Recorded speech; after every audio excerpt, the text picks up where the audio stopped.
we just have a good rhythm together, you know.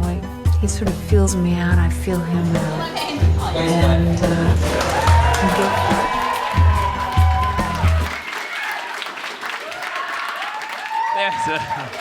That's famously the best way to start any live comedy show is having to ask the audience to please clap.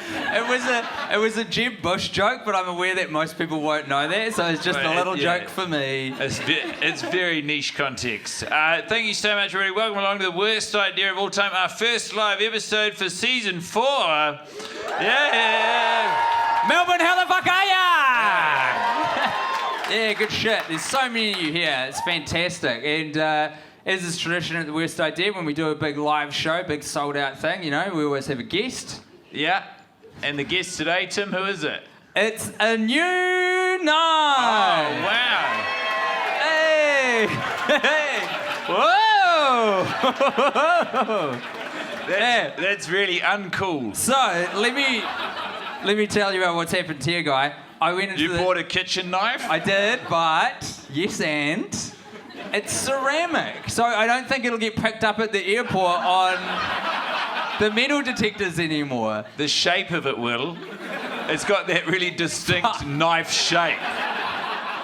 That's See true. how it's pointed at the end with a very sharp edge? What that means is that I'm going to have to strap it to my person. You could just put it in your checked luggage, you know, or you could buy knives in the countries you're in. You don't need to travel with a knife. I'm helping the local Australian economy. So we've got a new knife. I'd appreciate it if you paid it some goddamn respect. Yeah, I mean, sure. It's real sharp. The guy in the store said that the ceramic knives hold their edge very well. Oh, well, is his job to sell knives? Yeah, man. Doesn't... Well, it's a good thing he was so honest about the capabilities of this particular knife. You don't know. Well, give yourself a jab. You see how you go. This is for vegetables, not people. Or perhaps meat. So, just out of curiosity, how many people in the room today have watched the movie Sex and the City? Oh, yeah, great. By hands, I love that. Yeah, well, I've watched it more than you, so... I like what you're doing. Yeah, I'm a cool guy. I'm trying to look relaxed. We watched it... Because chances are you're listening to this guy's like position himself where he's on the bar stool, but he's sort of like, he's using it like a wall almost, like he's leaning. It's a core workout. It's working out my core. It's awesome. So we watched this together, not immediately before recording, because Tim is in the middle of, you know, he's doing various different bits of administration. So we watched it together. There were people coming and going around the screening, which was a pleasant change of pace. It was so nice. Yeah. It was so good. We were physically together, which was nice. Yeah, it was lovely. We did some touching. Tim told me he's worried that I resent him. Yeah. I was not kidding either. Because the thing is about this project and related projects, because what we were trying to sort out was Overlooked and Undercooked Season 2. Tune in for that, which is our Rob Schneider... It's a disaster. Yeah, it's great, isn't it? It's great. We've carved out such a great little corner of the internet for ourselves where we just punch ourselves in the fucking face. Yeah, dude. We just hole up in a room. Yeah. We've rented... Yeah, anyway, all of that to say... So I was trying to sort it out. I was like, now, Guy was like... this was Guy earlier today. He was like, Tim... I want to go party tonight. I want to go tie one on. I really want to fucking paint the town red after the show. I'm not going to lie to you. I really want to have a big party tonight. Let's blow up some steam. I'm going to try and find someone who will sell me Class A drugs. Well, hey, hold on now. This is being both recorded and observed. This is like not the time to shoot. It's not a crime to say that I'm planning on buying and consuming Class A drugs. Is it? So this was the enthusiasm that I was met with, and I said, now, Guy, remember. We're going to try and record an entire season of this stupid podcast tomorrow in a hotel room. You said, I'll do it anyway. Yeah. So eventually, and that was kind of your mood. And then I did say, I think you resent me now. I don't. And that's a recent thing. No, I don't resent you, Tim. And then actually Rose Matafeo, ever heard of her? Yes. She said, please don't fight, guys. No, so I understand why you feel I might resent you, and I don't. I do think that we have, as always, made a grave error in reviving this podcast. Yes. I think that if we wanted to remain friends, we maybe could have scheduled weekly calls. We could have done it outside of the context of this. And I know how excited we were at the time, but I don't buy that, because we wouldn't have done it.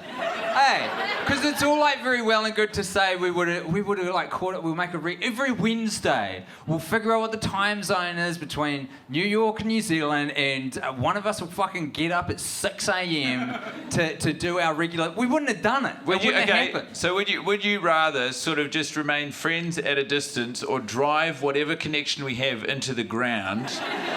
Honestly, instead of just getting up at 6 a.m. to talk, we're getting up at 6 a.m. to watch Sex in the fucking City. Like, I'm saying that this is wrong. The formula you're putting out there, the actual choice is nothing or this. all I'm saying is that usually if I know that I'm about to spend 1 week with my friend Tim Batt, I'm excited, but knowing the whole time it's like it's a millstone around my neck. This you festival. resent me. No, I don't resent you. I resent the decisions we make when we're together. Okay. That is a different thing. And that is the definition of a toxic relationship, eh? That's where we're at. I blame the 4 women with whom we spend so much time a week. So I didn't tell you this. I was on the way. I left. So Tim came down here earlier, and I walked down from where I'm staying. And I got into the lift in the apartment building, and I had a banana. How quick is that lift, by the way? Well, it depends how many other people stop. This was quite a slow lift ride, but I got it, and there were a group of 4 middle-aged women who were they were sort of in revelry. They were having such a good time. They were all talking about what a fun day they'd had. Yeah. They'd been to the National Gallery of Victoria, and the fucking atmosphere, man. And I was like, this is nice. And I got in there, and I had my banana in my hand. I had a banana in my hand because I wanted to get my energy up for the show. Okay. And I looked at them all, and I was like, and I said, well, I'd better not eat this in here. It will smell too much. That's what I said. Say it out loud. Yeah. Okay. It destroyed. Really? It was a killer line. Any fucking space with strangers for you is a room. I know, right? and then like a room in the comedy sense. So you could go to hospital and be in one of those roped off bits with one other person, and you'd be testing new gear. I know, and I broke protocol. I did not turn around and face the door as the rules of riding a lift dictate. I just kept looking at all of them, holding this banana in my hand. You paint me as the fucking maniac because I keep bringing knives to our live shows. You're the crazy one, man. What do you reckon, knife? And so I listen to them, they're all talking, and they're like, yeah, what does a banana smell? You know, there's Oh, stop you there. Are you paraphrasing, or were they curious? No, it's like a middle age. They're like, why does a banana smell more? You know, why does opening a banana smell more than the banana? Like, okay, well, when I'm relaying it does sound pretty loopy. Yeah. But they were riffing, and I was in there. Cool. And we got down to the ground floor, and then they all filed out, and they left, and they started walking, in the same direction as me, and I was walking behind them. Exciting. But like in earshot. And what it was a representation of genuine friendship. These were 4 women who were excited to see one another, who were talking about things that I could relate to, and I found myself thinking, this is what I want to be. This is what I want to be watching. Yeah, like. And I became angry about what we are watching instead and I took a photo of them. Did you tell them? No, of course not. So hold up.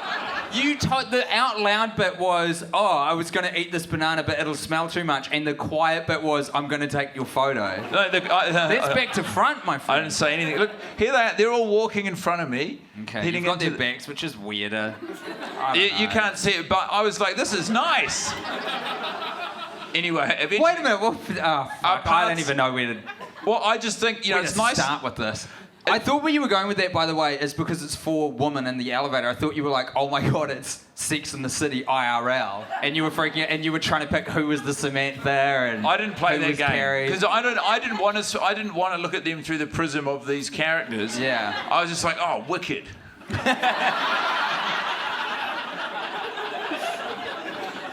There's been a couple of things, actually. You won't know this because you weren't here, but the male gaze... It sounds like shade. I don't know why I said it that way.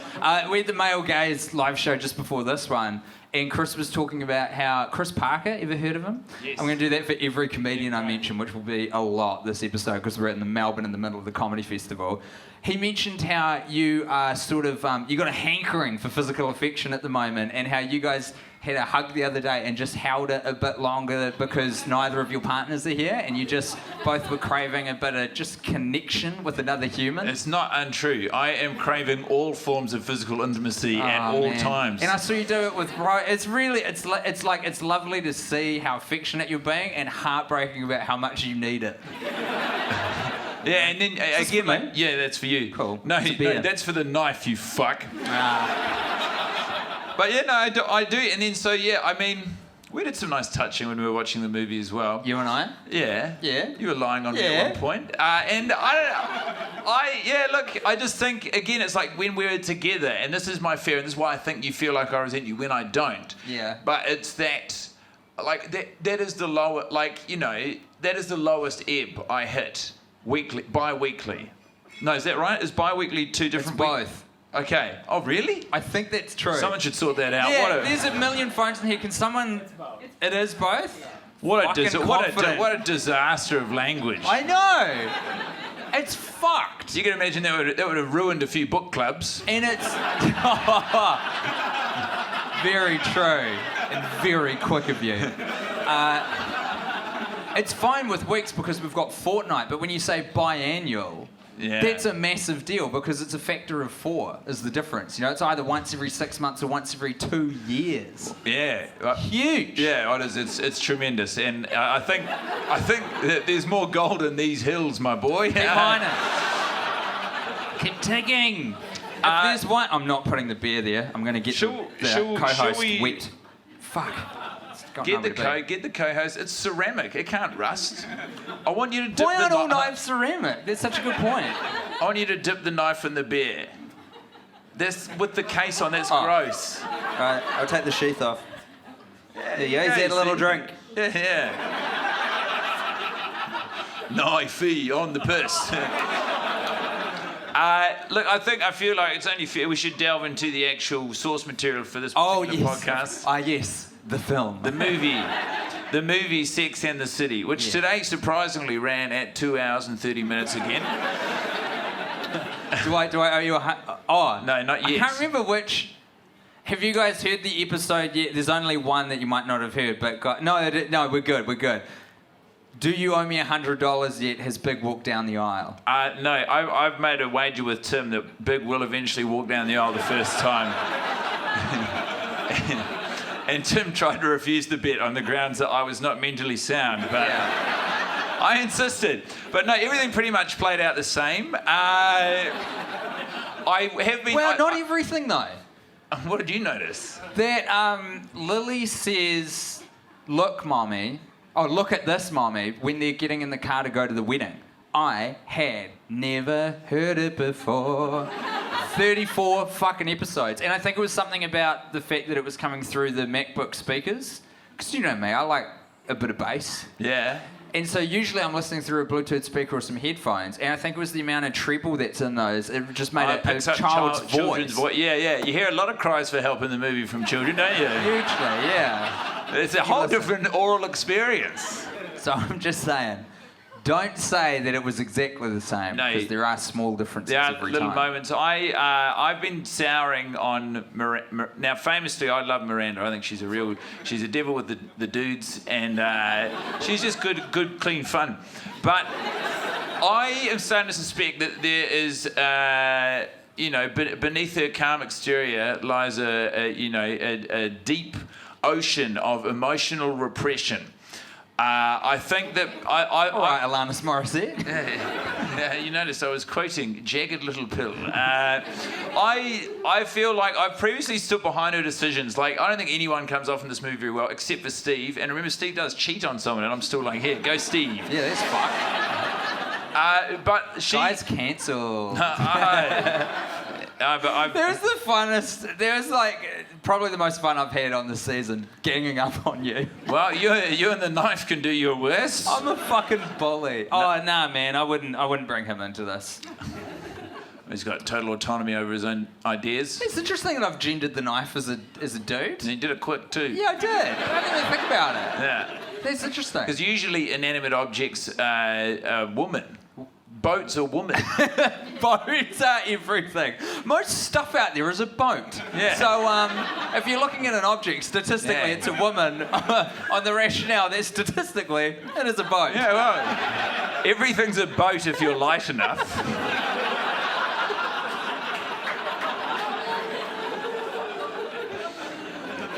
But I just know... How light do you need to be? I'm a pretty slender dude. Is everything a boat to me? No, not quite for you, no. Fast all No. Everything being a boat is my goal weight. Well, yeah. And it's an admirable one, but you've got to look out for yourself as well. I think Miranda today was lashing out a lot, and I don't know why. I don't know. Did you not find this? I thought she was being so rude. She was, so she does it to Mr. Big at the rehearsal dinner. She says, "You're crazy to get married," and then she did. Yeah, it's a main plot point of the film we've watched 34 times. When you put it like that, Yeah. I guess it is. But she does. I guess it's more like I saw them all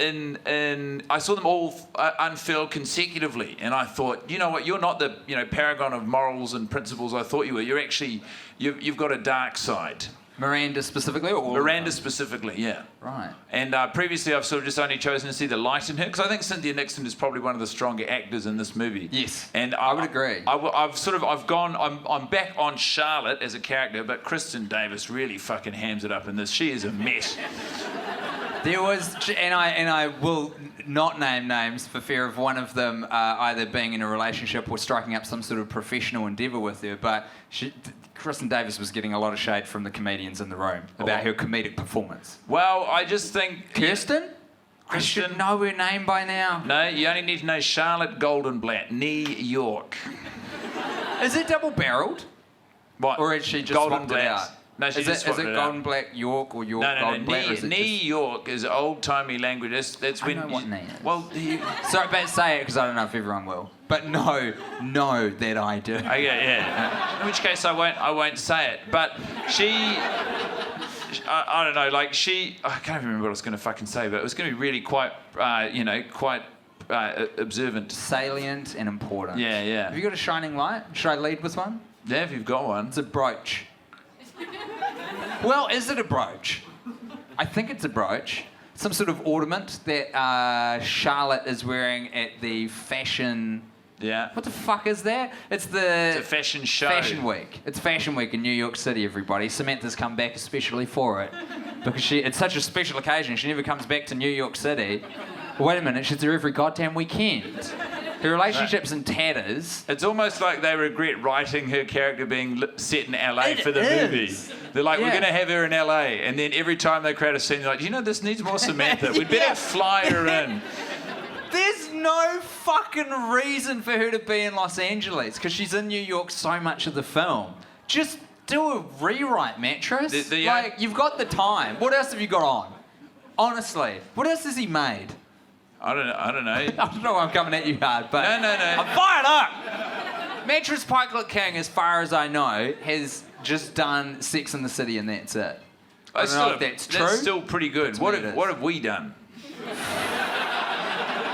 What media have we created or shared with the world that is worthy of this? I mean, nothing holds up to this level of scrutiny. You're bringing up a lot of real-world critique into this beautiful bubble that we've made for ourselves inside the podcast, and I do not appreciate it.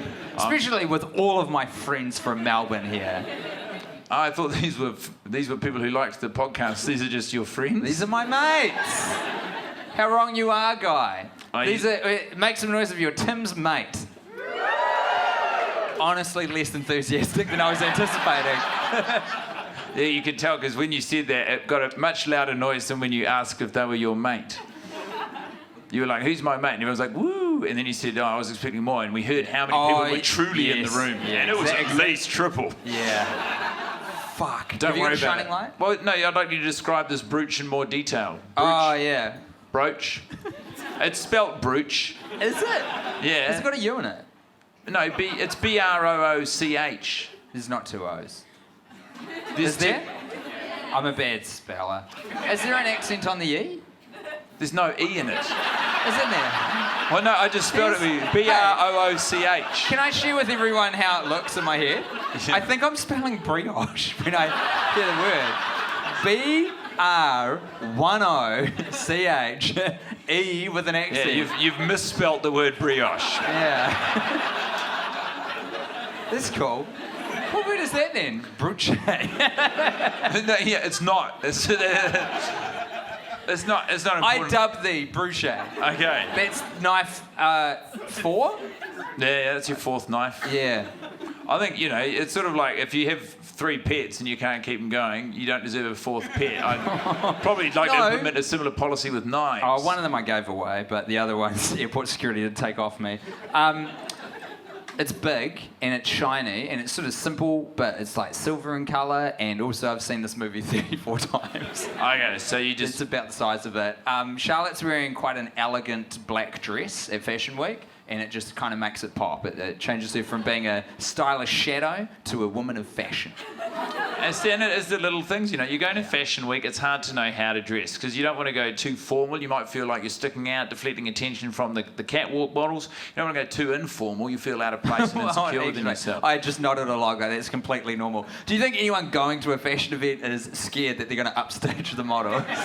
That's so cool. I haven't been to a lot of catwalk events, but Yeah. I'm always fearful that I'm going to draw the eyes of the punters. There's such an interesting, almost mental illness you've just expressed, because it's like you're so full of yourself that you think that's possible, but so kind that you want to avoid it. Absolutely.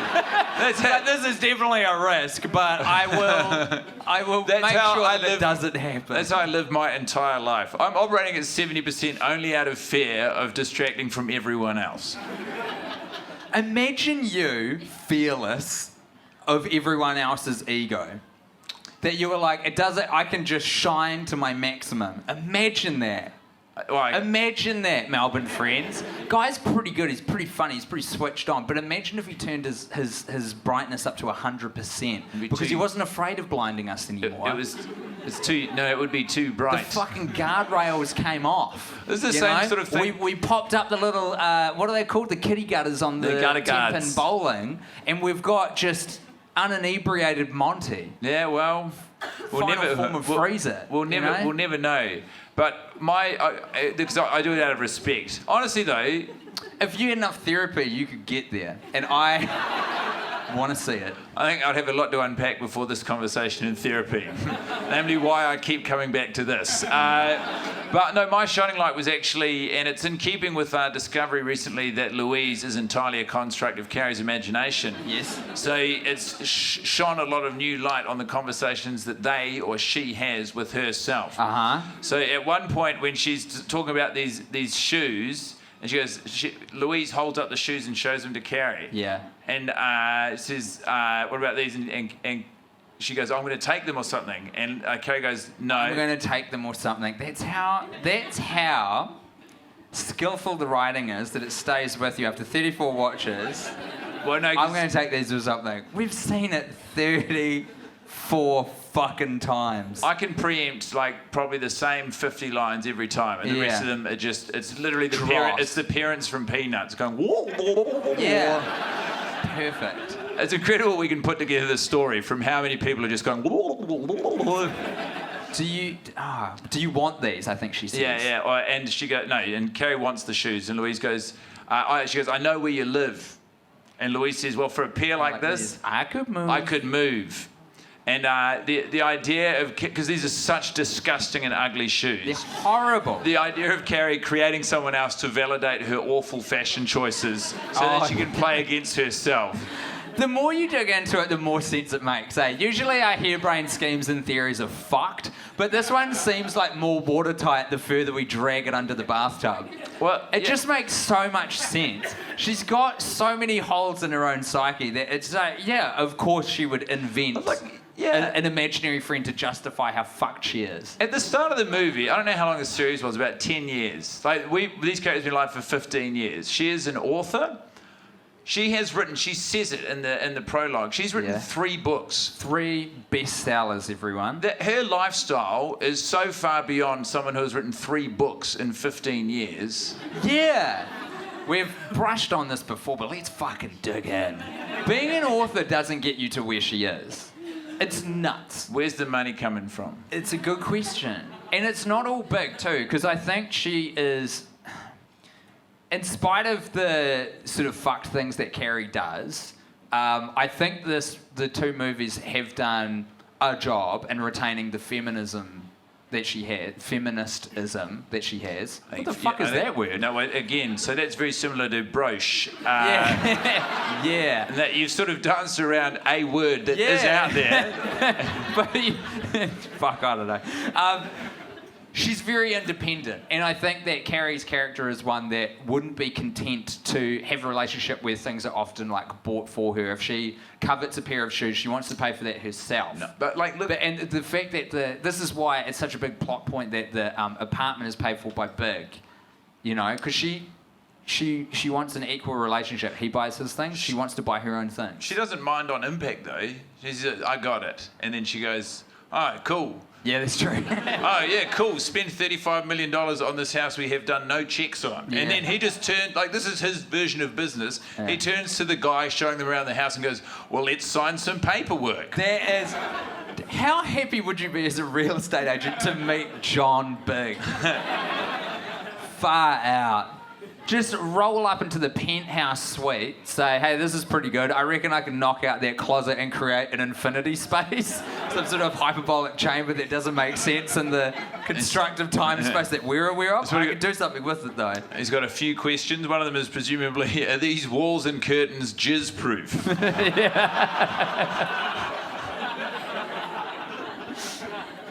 What do you put down? It's not Windex, but could you, like, laminate an entire apartment? Yeah. Can you just laminate a room? It's like a kill room, isn't it? You know when you want to murder someone and you've got to like lay down sort of, not sheets because that will absorb, but sort of plastic sheets everywhere? Some murderers do use sheets. Not the best ones though. Not the most efficient one. I regret my choice of best. I don't think they're good murderers. No. Shouldn't phrase it like that. Well, you know, true crime podcasts are actually pretty popular. Is that a term? We could make a very cunning pivot here. I don't think we could pull it off. No, I don't think we could either. I mean, Yeah. you know, We don't have the chops. we're barely dragging ourselves through this. You still haven't given me a shining light, I don't think. Yeah, I did. It's the conversation between Carrie and Oh, herself. fuck. All right. Are we in the middle of it still? No, we It's sort just of- that conversation. That's it? What happened, Tim, is we sort of wound up, and this is going to sound unlikely on a podcast, but we sort of went on some aside or tangent and wound up in an entirely ancillary riff.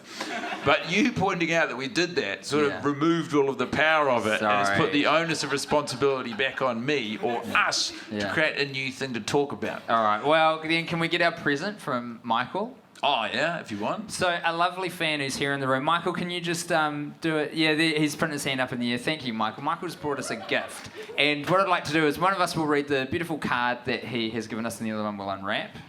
I'll read the card. So we've got it says Season's Greetings, and it's got some Christmas paraphernalia on the front. And it says, Dear Brave Boys, greetings of, and he scrubbed some stuff out here to make it applicable for us, you see. Greetings of Season 4 and best wishes for the new year. What I'm doing here is giving you options, underlined. Take a break, exclamation point. Watch the bonus features. Listen to the audio description. All my love, Michael. And the tenderness with which you are opening that package endears me to you and frustrates me as a co-performer on stage. And he's stopped down. He's stopped doing anything now. Guy's just holding. Well, there's an element of suspense here, isn't it? I mean, if you ask me, I'd say it's probably Sex and the City on Blu-ray. Or, if Michael's upon hard times, DVD.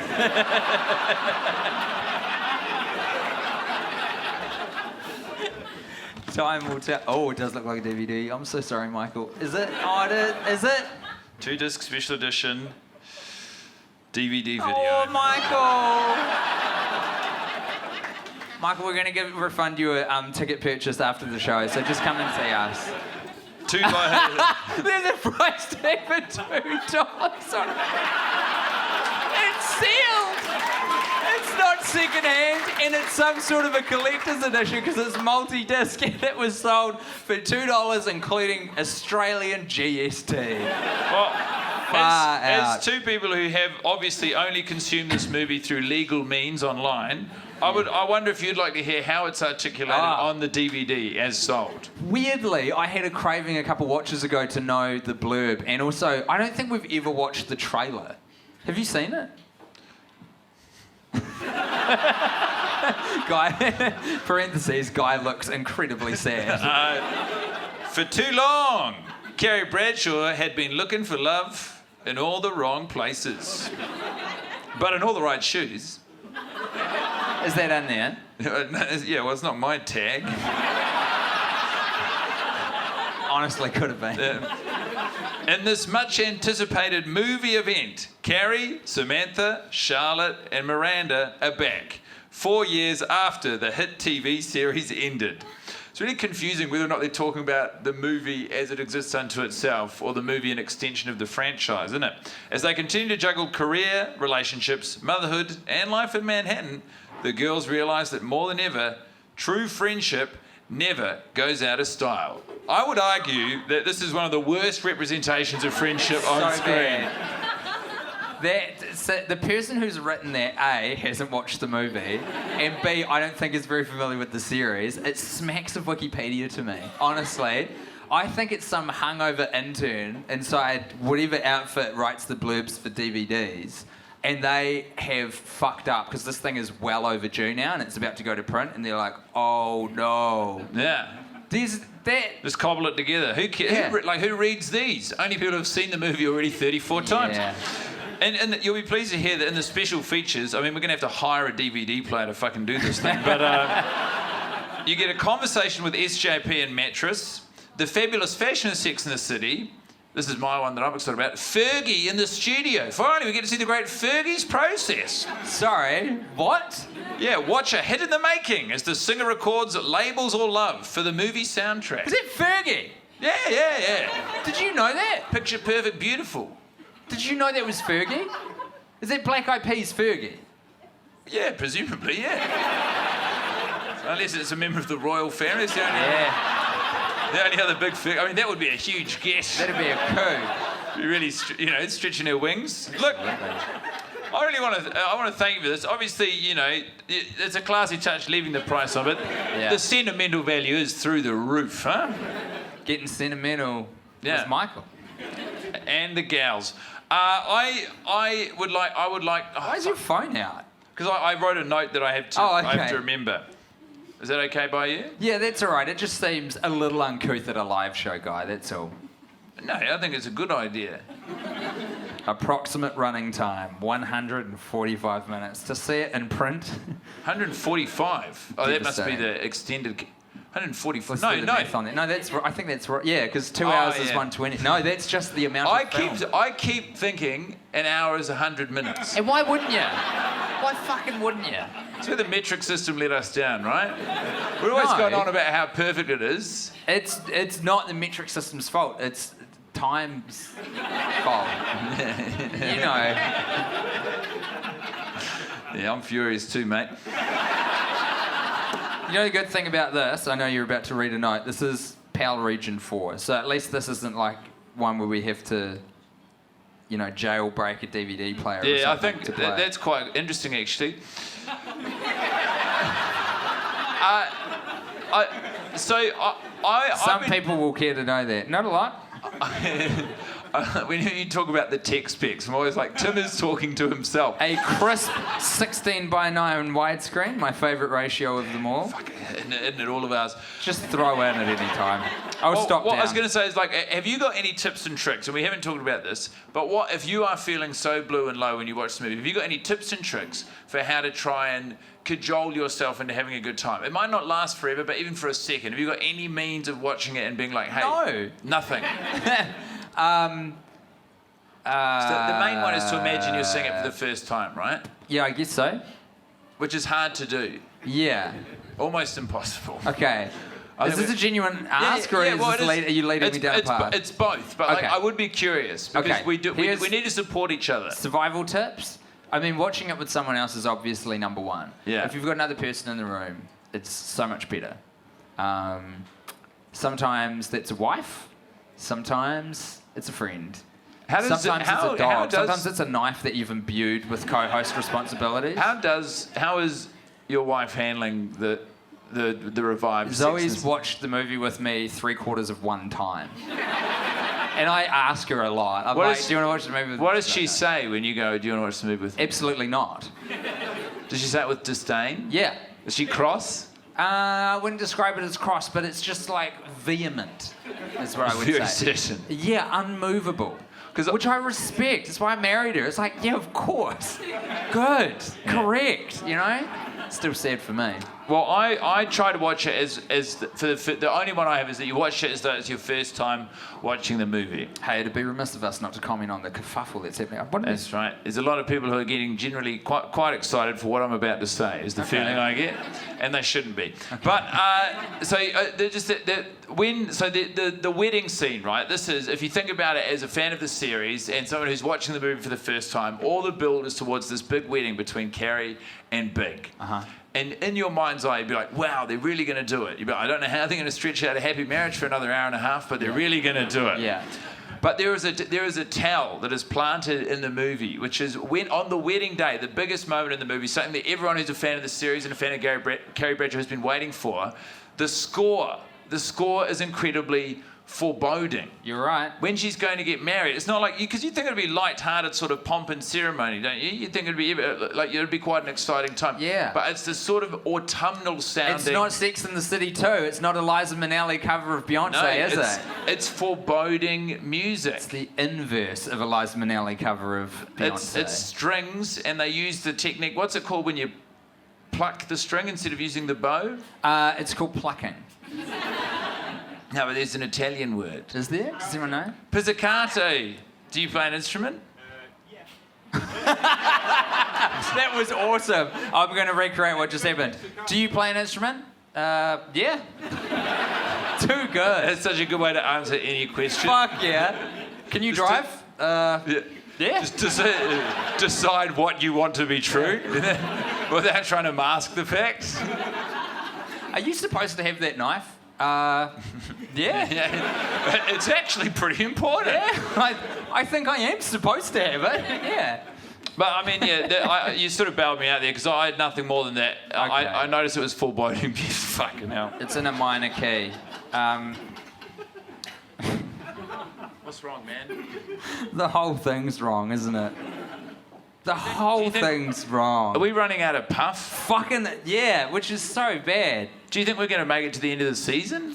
It doesn't feel like we could at this point. This is so cool. There's so many people in the room watching. this is- Why are you here? This is- honestly, why are you? This is why what is I'm- anyone listening? this Like, is- what the fuck is going on out there? This- What's happened in society that anyone listens to our podcast? It's quite nice standing up.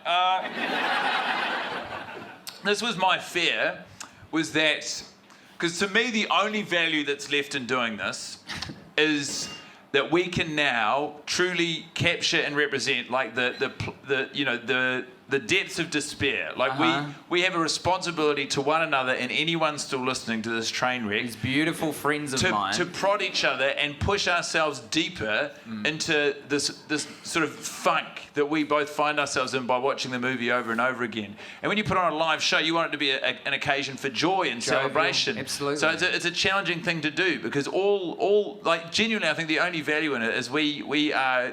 You know, we can expose ourselves, and by virtue of doing that, everyone, to how sad a person can make themselves. Fuck me. Fucking hell, And to what do a that project. in front of a paying audience feels really odd and sort of, it's like, it's counterintuitive, isn't it? It's counterintuitive for us to sit up here and go, I'm sad. So why would you pay $20 to see someone telling you they're sad? Well, there's heaps of shows in the Comedy Festival that do that. Far more skillfully than us. Well, I've written it out beforehand. Yeah. Sort I of- feel we're really articulating bad now. No, feel good. I don't though, What? at all. Oh, well, I feel okay. What you just did's put me in a genuine funk. Well, in a way, that's kind of what it was meant to do. Yeah, that's true. How meta of you. Well done. Thanks. Can we talk more about Brady? I just always am so thirsty to figure out what he's up to. He's developmentally stunted is his main problem. Yeah. And he's not being given the appropriate amount of care and attention by his parents or any extra care figures like Magda to probably find a way to facilitate his learning, because he should go to a Steiner school. He should go to somewhere like he should be in Montessori, and he shouldn't be going to traditionally structured schools. And because he doesn't, that means that he weaponizes his intelligence in ways that. If he was given the proper care and attention, he would not. But instead, he finds ways to apply himself that serves retribution to those who have wronged him. That's genuinely what I think about Brady. Well, so it seems to me that you believe Brady's got like intense mental capacity to do some other thing potentially. There could have been a good. It's the way that So what could that have been? Well, imagine if you harboured the power of all the rats in New York City for good. But has he not? Like, this is the thing about Brady. He's not an evil per se character. No, but this is the thing about any supervillain. You watch the origin story and you're always like, oh no, they're having a bit of a rough go of it. Yeah. And then you see a moment where you think, oh no, it's had an impact. Yeah. And now they're cross. Is every supervillain simply an overreaction? Is that all that character type is? It's not an overreaction. It's a misunderstanding. They're one moment of communication away from being able to channel the hardship for good. And Brady falls into that category. Cookies. If he was fed cookies? No. If he made cookies. Like, imagine if you could organise all of the rats in New York City to create a blend of Sex and the City and Ratatouille. Yeah. Do you know that guy in Ratatouille is a redhead? Do you reckon he's an American chef who's moved to France. See, this is like one of those Marvel Cinematic Universe things where it peels off. It's like an alternate parallel universe. It's like the best version of Brady is he becomes a chef that teams up with one specific rat. And wait, what rat? No, I was like, is it a rat or a mouse in Ratatouille? That would be. It's the same thing though, because that would be how you'd unionise all the rats. You'd use one, and you'd build a relationship on trust, and then they would persuade other rats. No, how wrong you are. You've never taken over a colony before. You can't raise one up because then that singular will overtake you. You got to raise like 4 at the same time, and then they compete with each other, and that is how the Illuminati's keeping us down. Shave us up, keep us fighting with ourselves, and we'll never manage to muster enough organisational skills to overthrow them. If you were in the writer's room for Ratatouille, that would have been quite a different film. Get Alex Jones on the line. We need him in here now. But I think if his powers were put to making cookies, it would be sort of almost like a Willy Wonka situation, but nicer.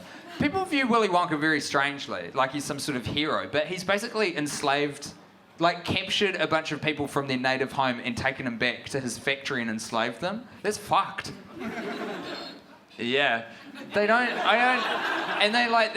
do a lot of singing and dancing and stuff, but I don't think it's joyous. I think it's like just to keep them going, you know?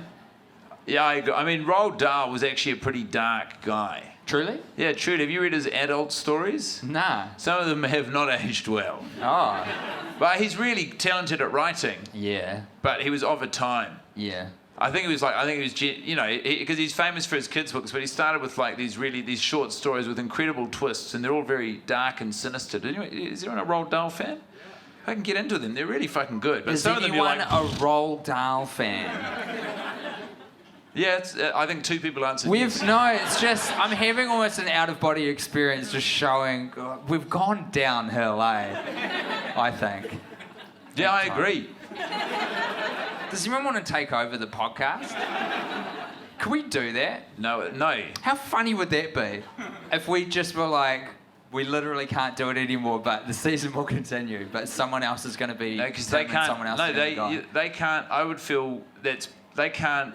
Because we've done 34 weeks of homework. They just need to catch up. So they would need to watch the movie 34 times and then we pass the torch on. Yeah, I think we've set a glowing example of how fun that could be. Yeah, I can't imagine the number of people clambering for their laptops to dig into that exciting project.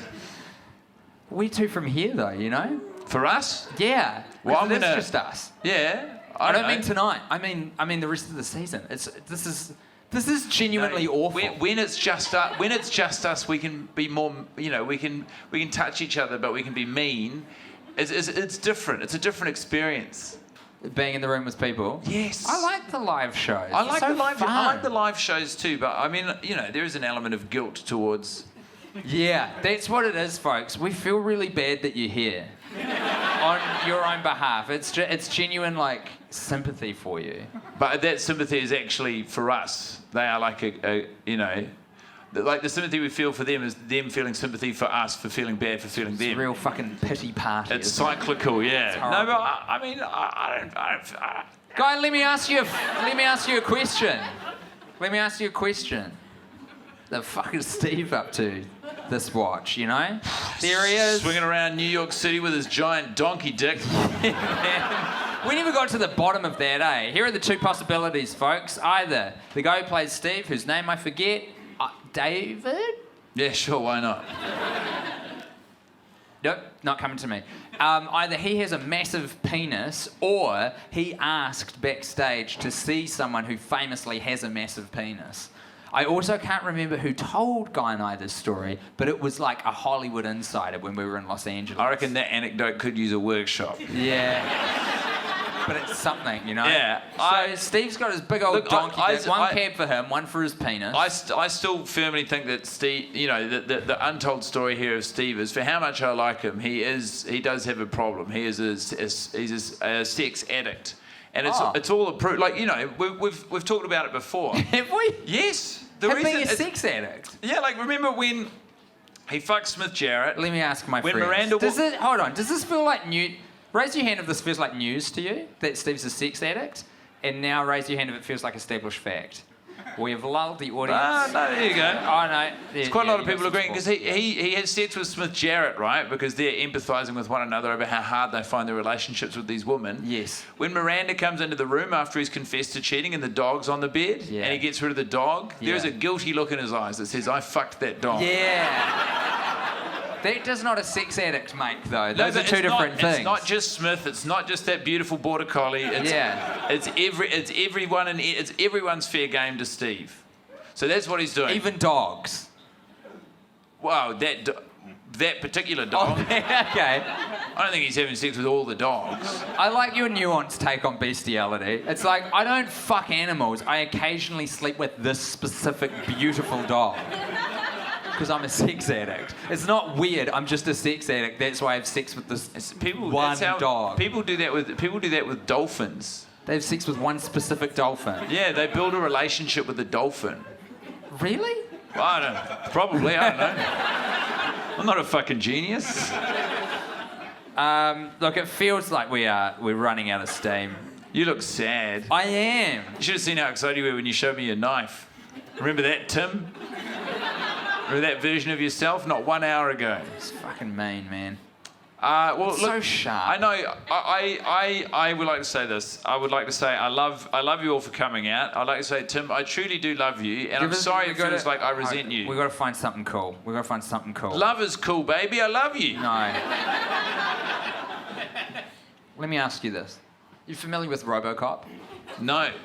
Okay, so RoboCop is the story of a fantastic police officer, okay, and he gets shot by a syndicate of organised criminals, crazy shot up. It's a pretty intense scene. It's so gory, it's like satire of a horror movie almost. The amount of blood that comes out of him. It's pumped full of bullets. It's crazy.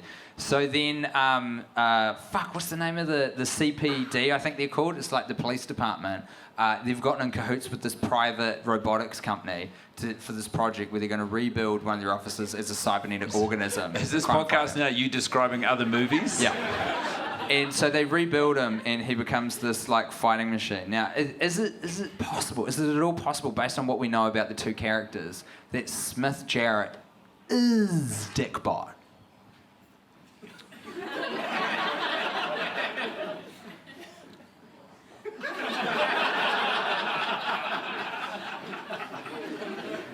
As it stands in my memory, yes, that is just possible. And that they're not in a scene together. There's Yeah. no conversation that happens between the two of them. Yeah. Why do you ask? Because it'd be cool. I'm trying to land a plane here on a big number, you know, to end the show. Yeah. What happened to Smith Garrett that they had to rebuild him as Dickbot and kind of like increase Well, his you know what mind it with was. AI. He died of a broken heart. Yeah. Steve promised the world to this guy. He had no idea what a dirty dog Steve is. Yeah. Steve was doing it dirty with a dog. Yeah. And then Smith goes, Steve, I'm ready to leave Samantha. I'm ready for this. And Steve goes, can you call me back in 5 minutes? I'm just finishing this border collie. Finishing. And that's our episode. Thank you so much for coming out, everybody. We just have a good rhythm together. He sort of feels me out, I feel him out, and we go for it.